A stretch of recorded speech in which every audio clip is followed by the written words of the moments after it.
Hey there, HorseCenter fans. Matt and I are back with another exciting edition of the show. Matt, we are talking a lot of good stakes races around the country today. We certainly are, Brian. I think we are actually going to talk about big races outside of the country, too. Oh, yeah, beat me to it, Matt. The Japan Cup joins our roster of races to preview. Watch it all right now here on HorseCenter.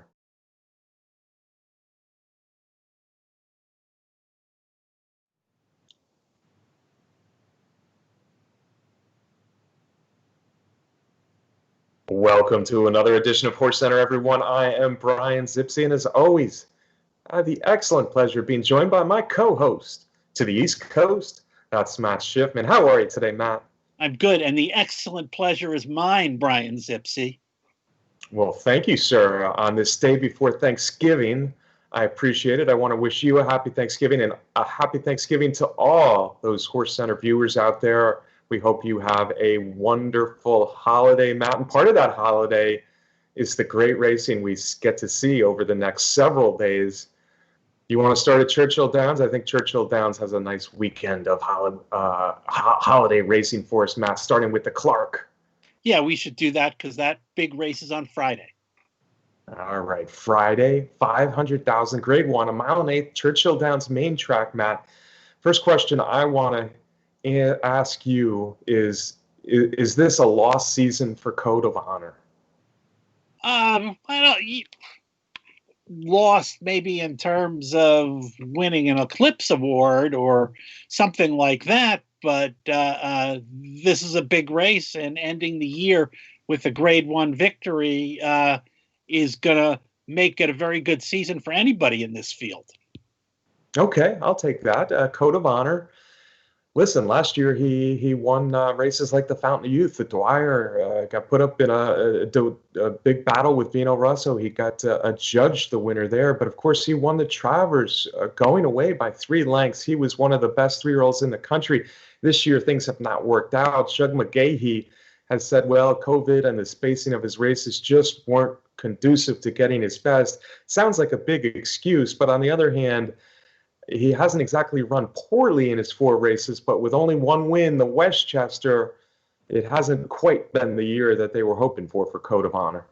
Yeah, I agree with that, and I don't think Shug isn't the kind of guy that makes excuses to make his horse look better. I think he has been genuinely a little puzzled with the horse's performance, and then certainly disappointed with the way the season has played out. But still, in all of that, Brian, Code of Honor is not really a horse that I can trust, especially when he's going to be the favorite.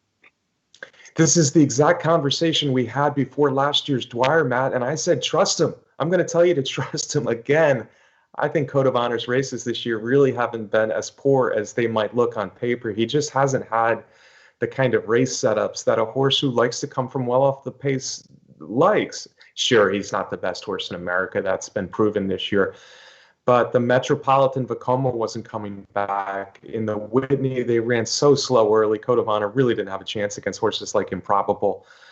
And then last time, Complexity in the Kelso. Complexity was out there. Unless there's a little pace pressure, it's going to be very tough to reel him in for a horse who just likes to come with 1 run. Code of Honor didn't really have the best opportunity in any of those races. So I'm the one making excuses, but I think this race sets up a heck of a lot better. This is a race McGahee's pointed for once he decided that the Breeders' Cup Classic would not be the goal. I like that.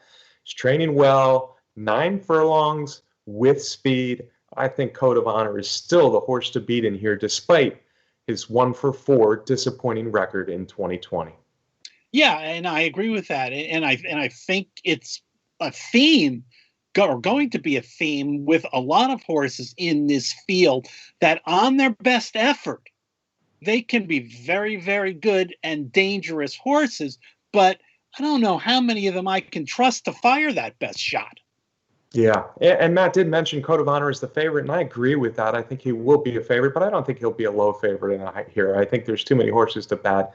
So I'm looking at a 3-1 favoritism for Code of Honor in that range. So every horse in the race offers some value, especially if you like Code of Honor best. I think he's the horse to beat, but there are a lot of other horses to talk about, Matt. Let's start with By My Standards, who ran a disappointing Breeders' Cup Classic, but I'm going to circle the distance of the Breeders' Cup Classic. I just don't think By My Standards wants 10 furlongs. I can agree with that part of it, Brian. And in the Clark, he'll be breaking from the 12 post position. That's not a big deal to me. He ran a really strong race to win the Ali Sheba at Churchill Downs, which is certainly helpful. But to me, I guess I'm a little bit concerned with the length of the campaign and has it caught up with By My Standards at this point of the year in November. Your excuse about the distance in the Classic is valid, but I didn't see him do much running at all in that race. Yeah, well, By My Standards to me is a horse you can trust. If you look at his 6 races this year prior to the 10 furlong Breeders' Cup Classic, just really good, really consistent horse. Gabe Saez, I think, will put him in a good position, use him a little bit out of the gate from that 12 hole that Matt mentioned to get a nice stalking position. And he's a horse who's done well at Churchill before. I really expect him dropping back in distance, cutting back in class a little bit as well. I think he's a horse that should be right there as they turn for home. And probably the biggest threat to Code of Honor and probably the second choice. A couple other horses, Matt, are coming out of the Breeders' Cup Dirt Mile. They finished pretty much together there. They ran decent races, but of course, no one really threatened Nick's go at any point in that Breeders' Cup Dirt Mile. But Mr. Freeze, Owen Dale, they're multiple graded stakes winners. They run a lot of good races. 9 furlongs at Churchill seems to be within their realm. Maybe a cut below Code of Honor and By My Standards very best, but 2 horses you have to give strong consideration to, at least in this Clark. Yeah, that's for sure. Mr. Freeze went into that Breeders' Cup Dirt Mile off of a big win at Keeneland in the Fayette, and coming back on that track at Keeneland, I expected a better effort than he showed in the Dirt Mile. And talking about Owen Dale, and both of these we have listed at 6-1 as possible odds going into the race. Owen Dale, it's been back to May for his last victory, but to his credit, that win came at Churchill Downs in the Blame Stakes. With the right setup, you mentioned it for Code of Honor, Owen Dale needs that same kind of setup. But he's disappointed me an awful lot of times, Brian, and I'm a sensitive guy. I can't take disappointment after disappointment. Yeah, you are a sensitive guy, Matt. And Owen Dale, of the 2, I do like Owen Dale a little bit better, and you touched on it with the coming from behind. There's been some races this year where he was kind of forced in to be closer to the pace, and I don't think that's his best running style. If you look at his best races, they're coming from off the pace, and I think that's what we'll get in the Clark. I didn't mind either horse's race in the Breeders' Cup Dirt Mile that much. I mean, Nick's go was just out there winging on crazy fractions all the way around. And Mr. Freeze and Owen Dale weren't that far from the second place finisher in the Dirt Mile. Both are threats. Both are 6-1 on the morning line here that we set, but I think both could be a little bit higher. I respect both, but I'm not going to make either my top pick. The next horse on our morning line, though, Matt, is Aurelius Maximus, and I think this is a very interesting horse. I thought he was a very interesting horse a few years ago when he won a maiden race at Belmont by open lengths, an attractive son of Pioneer of the Nile from a really good female family, Stone Street and Bolton et al. Is now trained by Steve Asmussen. He used to be trained by Chad Brown, and he's had a lot of time off, 2 layoffs in his career. He's a 4-year-old now. I think he might be getting good, and this might be a pretty good spot for a horse who hasn't been through the rigors of the year, like you mentioned, By My Standards, Owen Dale, Mr. Freeze, for example. Yeah, that's for sure, Brian. And that second place in the Fayette, just a neck behind, was a race that, if he can move ahead on, makes him a threat in there. He just missed the victory, and compared to the winner, Mr. Freeze, he did not get nearly as good a trip in the Fayette. Yeah, in the Fayette, I saw something on the backstretch where he was kind of squeezed or shied away from tight quarters, and he kind of lost a length or two on the backstretch, and then he quickly rallied on the outside. I thought it was a very good performance, second off the layoff. The time before that, he won at Churchill Downs. He's a horse I like in here. He's right up there with Code of Honor for me, and maybe by my standards too. I think Aurelius Maximus. He might get bet. He could even be the third choice, but still, I don't think he's going to be below 6-1 at the lowest. So I think there is some value. There's other horses, kind of up and comers, Matt. There's Coastal Defense. There's Crafty Daddy. Horses who haven't been well known in these graded stakes yet, but I think horses that are interesting in here. Yeah, that's for sure. And Silver Prospector also came back from a little bit of a rest and had a nice allowance win at Churchill Downs for a horse that did some good things earlier in the year. But,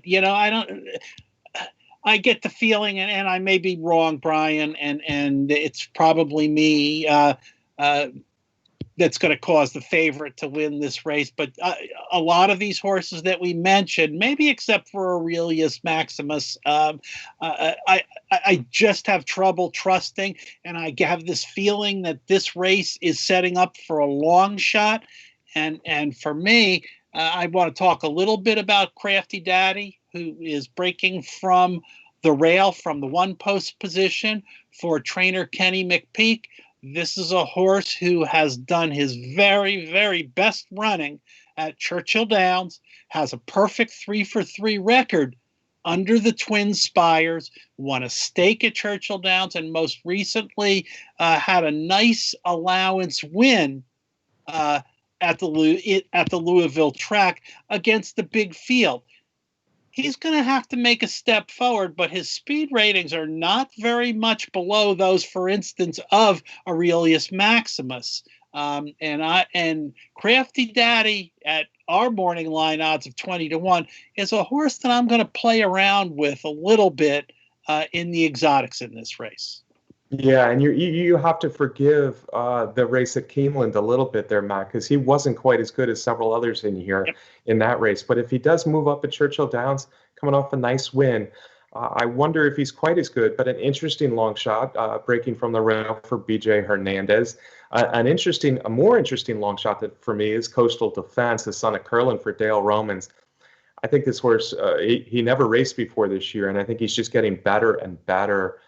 He was close in the Fayette, closer than Crafty Daddy, for example. But I just think he's a horse that's developing. He's the son of Curlin out of a Giants Causeway mare. He's my top long shot. Silver Prospector, you mentioned, is the only 3-year-old in the field. I worry that he wasn't able to handle Nadal or really good 3-year-olds. Nadal was really good, but he wasn't able to handle him earlier this year, or come close to handling him. So I wonder. He's an interesting 3-year-old in that he had a layoff and he came back with a nice win, though. Title Ready would be a horse who might be able to rally into the picture late. Bode Express is a horse who might be on the lead early. Both of them have run against good horses before, Matt. Two others maybe that we should at least talk about. Yeah, and Bode Express just had a really big win down at Gulfstream Park, where he has done his best running in the past. Got 3 wins to his career, but no stakes wins, lots of excuses, not a horse that I can trust, nor that has performed very well. But like you said, the most important thing is that he's probably going to ensure that fast pace. Fast pace, which helps horses maybe like Code of Honor, Owen Dale, and maybe a few others in here as well. It'll be an interesting field. There's 14 entered and also eligible, making it 15. I think there's value because of this field size pretty much everywhere. I like Aurelius Maximus, Code of Honor best, but I'm certainly going to throw in that long shot Coastal Defense by my standards. Can't throw out Owen Dale, Crafty Daddy. Should be a fun race. Should be a fun race, and for bettors, a lot of decisions to make. All right, Matt. Churchill Downs has a very nice weekend, as we're talking about. Let's touch on a few others. Thursday, Thanksgiving Day, tomorrow, the Falls City, Matt. A lot of older mares in there, and I don't love them because I'm looking at the 3-year-olds in this race, and I think the 3-year-olds look awfully good to me. Bonnie South and Envutante, namely out of the Cox and McPeak barn. Are those the two that you landed on like I did, Matt? Absolutely, Brian. I mean, those two, even though they're 3-year-olds facing some olders in here, they have races earlier in the year that, make them, in my eyes, much better than the rest of the field. Bonnie South, going back to earlier in the year with a victory at Fairgrounds in the Fairground Oaks, but then 2 very nice second place finishes in the Black Eyed Susan and the Alabama against some very good horses. Envutante was the winner of the Remington Oaks in September for Kenny McPeak and B.J. Anderson. Bonnie South is Brad Cox and Florent Giroux. I think they're going to be tough to beat in this field. Yeah. The older mares in here just don't do it for me, Matt. And I think one of these 2 3-year-olds, unfortunately, they look like the 2 favorites for sure in the Fall City on Thursday. But Envutante is a horse who keeps getting better for trainer Kenny McPeak. The daughter of Uncle Mo really won easily in the Remington Park Oaks. I don't think she beat much there, but she really won easily. And if the pace is a little too slow, I think she has the advantage on Bonnie South. But Bonnie South, she's just one of those horses I think could move up to be one of the best dirt females in the country next year for trainer Brad Cox. I mean, people thought, and us included, Matt, that after the Fairgrounds Oaks, she had a ton of potential and could be one of the best 3-year-old fillies in the country. It didn't completely pan out for her. She had a little break, and then she came back in an Ashland where she didn't get much pace. The Alabama was pretty good, though, second behind Swiss Skydiver in the Grade 1 Alabama. And last time I really did think she was best, where she was just kind of forced back, and she was way too far back and then came wide and just missed in the Black Eyed Susan. I think that's a race she should have won with a decent trip. I kind of like her best as the favorite in the Fall City on Thanksgiving. And then, unfortunately, it hasn't been drawn yet. That draw will happen today. But Matt and I always like to talk about the 2-year-olds that are moving into the Kentucky Derby Trail. And by the way, the Kentucky Derby Trail comes into focus a little this weekend, Matt, with the first future wager available. And some of the horses that are in the future wager main field are also expected in the Kentucky Jockey Club. Among them are the 1-2 finishers in the Street Sense, which was earlier this fall at Churchill Downs. And I'm talking about King Fury and Superstock. Yeah, King Fury is an interesting horse.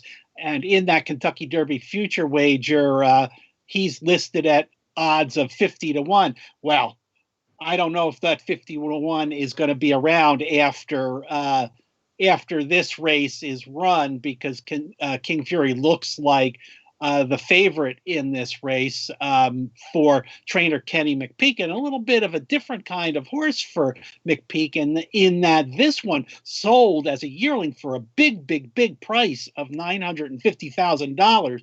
McPeak is known for his bargain basement horses that he picks out that turn into really good horses like Swiss Skydiver. But King Fury has an interesting record, 2 races at Churchill Downs, and he won both of them, his maiden special weight and his nice victory in the Street Sense. His other 2 races were at Keeneland, which he didn't run as well. So he's going back to Churchill Downs, a track that we know he likes, and he's got some talent, and won't be facing some of the other top horses from this division. Yeah, and not so fast, my friend, because I'm not sure King Fury is the favorite in here. He might be. He's a really handsome son of Curlin, who, as Matt mentioned, is 2 for 2 at Churchill Downs. But he didn't hit the board in either the Breeders' Futurity at Keeneland or the Breeders' Cup Juvenile at Keeneland. So there might be a little bit to he's proven not to be quite as good as the best of this crop. I think Asmussen's horses are going to get bet a lot in here, Matt. In fact, if you look at the Street Sense 2 races back, Superstock was a heavy favorite, and King Fury beat him by a half a length in there. So it'll be interesting to see how they bet those 2. Superstock is son dialed in, who is a little bit more experienced than the other horses in this field, having run at Texas, a stakes winner in Texas earlier this year. And then, as I mentioned, King Fury got him narrowly. Superstock's been knocking on the door, though, in several stakes races, and he finished well ahead of King Fury in the Breeders' Futurity at Keeneland. Another one I think will get a lot of money, and I wouldn't be surprised if he's even the favorite, Matt, is the other Asmussen, Into Mischief, a $360,000 yearling purchase trained by Asmussen. Scarred looked really good in his debut win at Churchill Downs, winning wire to wire impressively earlier this month. So I think Scarred is a horse who people have a lot of faith in as a young horse, and he could be one that gets a lot of money in the Kentucky Jockey Club. And don't throw out the Brad Cox entry. We expect to be entered. That's Swill, another son of Munnings, or another one by Munnings, as we've been talking about Munnings from fillies like Brad Cox's Bonnie South. Swill took 3 races to break his maiden, but he's gotten better, and the last win at Churchill Downs looked pretty good. So an interesting Kentucky Jockey Club. As we said, that'll be drawn later today. Matt's on King Fury, and by looks alone, I like King Fury, but there are some interesting other horses that we expect to see in that Kentucky Jockey Club. Matt, you said before we got on the air, the best race of the weekend is out in Del Mar, and I didn't disagree with you. Del Mar, of course, has a bunch of big turf races this weekend, but the one that we're most interested in is the Hollywood Derby Saturday. It's a grade 1, a mile and 1/8 on the turf, $300,000, and there's a gaggle of good horses, Matt. Horses like Smooth, like Straight, Gufo, Decorated Invader, and Domestic Spending. And then after those top 4, there's a bunch of interesting horses, Matt. So it's a great field. Who do you want to talk about first? Yeah, it is a great field, Brian, and the grade 1 status and the $300,000 purse has lured horses from all over the country to ship out west, and the jockeys are going out there also to stay on some of these horses. Hey, Brian, why don't we start with the pair of horses from the barn of Christophe Clemont, because they're likely to be a couple of the favorites in the race. Clemont is just having an absolutely fantastic year. His horses have been running well all year long, at Belmont in the spring, at Saratoga in the summer, and currently at Aqueduct. They are still running well on the dirt and on the grass, which a lot of people think is Clemont's specialty. But we're talking about Decorated Invader in here for Clemont. Rosario is going to be riding this horse. They have just been a deadly combination all year long, and Gufo is the other one, who is 5 for 7 in his career. He's going to pick up California rider Flavien Prat. Yeah, coming out of the 13 hole for Gufo and Flavien Prat. Gufo is a horse I've just fell in love with. By the way, both of these Clemont horses are sons of Declaration of War, who is quickly becoming one of America's top young sires, especially on the grass. And Christophe Clemont taking advantage of that with these two. Decorated Invader, you know, he's been just pounded at the windows, and for good reason. He's been such a consistent turf horse, both as a 2-year-old and a 3-year-old. But now he's lost 2 in a row, Matt, and I actually list him as the 4th choice in here, which is a big difference from what we've seen lately as far as the odds on Decorated Invader. He ran the Saratoga Derby, was an interesting race. Let's talk about that a little bit. Gufo came just flying at the end to just miss. Decorated Invader at a mile 3/16, which might be a little farther than he wants, faded just a little bit in the last 100 yards. And Domestic Spending was able to pass Decorated Invader and hold off Gufo in that race. Domestic Spending, a lightly raced Chad Brown, a son of Kingman. So all 3 of those coming west are very interesting. I don't think Gufo's run a bad race, Matt, but we haven't talked about the horse I have listed as the favorite, a lukewarm favorite in this great field, is Smooth Like Straight, the son of Midnight Loot for trainer Mike McCarthy, has won 4 stakes races in the last 12 months. He's mostly in California, but he did at Churchill as well, and he's got the advantage of the home course. He's also got the advantage of having really good tactical speed, but there should be other speed in here, so no easy job for him. Yeah, there should be other speed in there. Smooth Like Straight is 3 out of 4 wins in his last 4 races. Gets local rider Rispoli up. He's as opposed to the other 3 that we've talked about who have run against each other and traded victories in the races that they've been in. Smooth Like Straight, as you said, has done most of the racing out in California, and he'll have a good bit to prove against these horses from Chad Brown and Christophe Clemont. Says the man who lives in New Jersey. You like the East Coast horses, Matt. I don't blame you, though. I kind of like the East Coast. I like them all. I like all 4 of these favorites. I think they're all really nice horses, but I'm gonna stick with a horse I've kind of fell for a little bit. His name is Gufo. 13 hole, a mile and 1/8 might be a little short because he's coming out of a 1.25 mile win in the Belmont Derby, but I think the pace will be strong. And I think he can come running. Flavien Prat has won more big races in California this year than I think anybody has. Gufo never has run a bad race in his 7 starts. And if you look at the way he finishes some of these races, it's almost stunning, this big son of Declaration of War. So I'm on Gufo. I've been called a Gufo over the years, Matt. I'm on Gufo in the Hollywood Derby.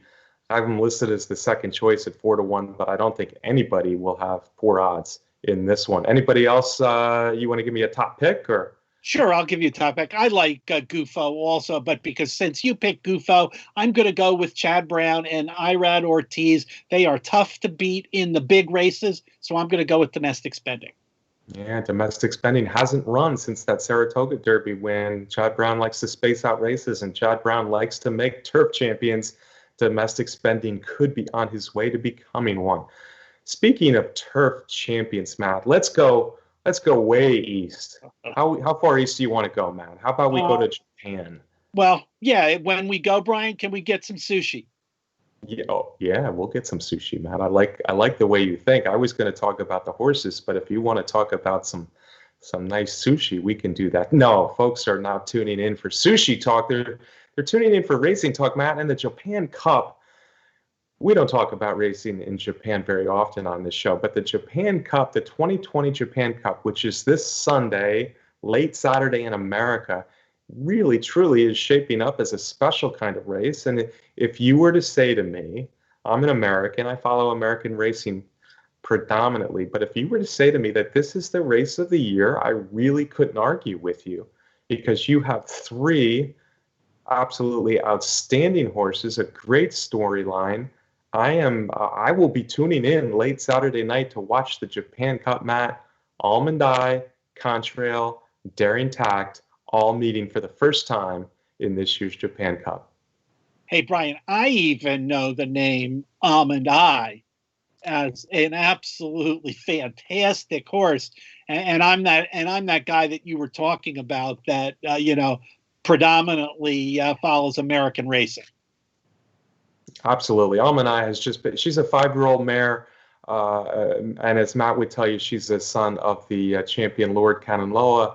Almond Eye won the Triple Tiara for fillies 2 years ago. She was a superstar 2 years ago as a 3-year-old filly who won the Japan Cup that fall. So a 3-year-old filly can win the Japan Cup. It happens over there.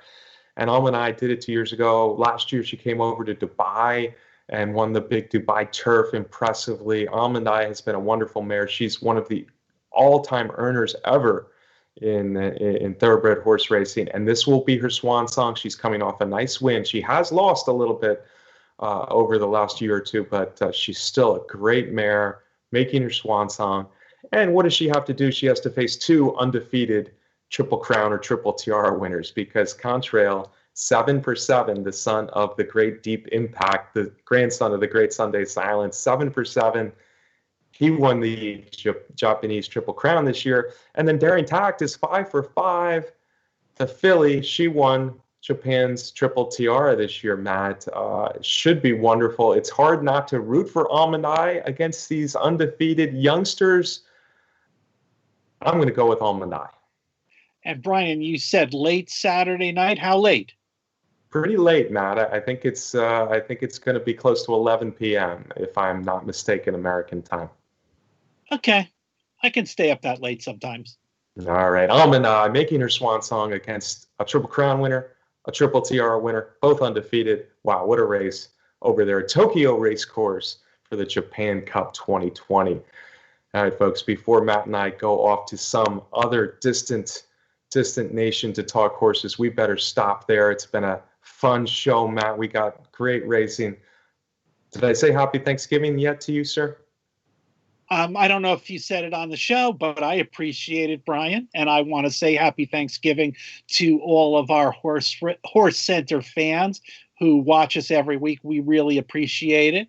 And we hope that this Thanksgiving is going to be the Thanksgiving where things begin to turn around for us as we head into a new year of 2021. And as always, I want to thank our producer, Brett Workman, for putting together the show. Yeah, thanks to Brett, and thanks for all you watching. If you haven't yet subscribed to our YouTube channel here on Horse Racing Nation, go ahead and hit that little red button for us. It does help us out a whole deal. As does our sponsor, the best contest site out there. That's Derby Wars. So if you haven't checked them out yet, please do so. Matt and I will be back with another big show next week right here on HorseCenter. Until then, folks, have a wonderful holiday. We'll see you next week.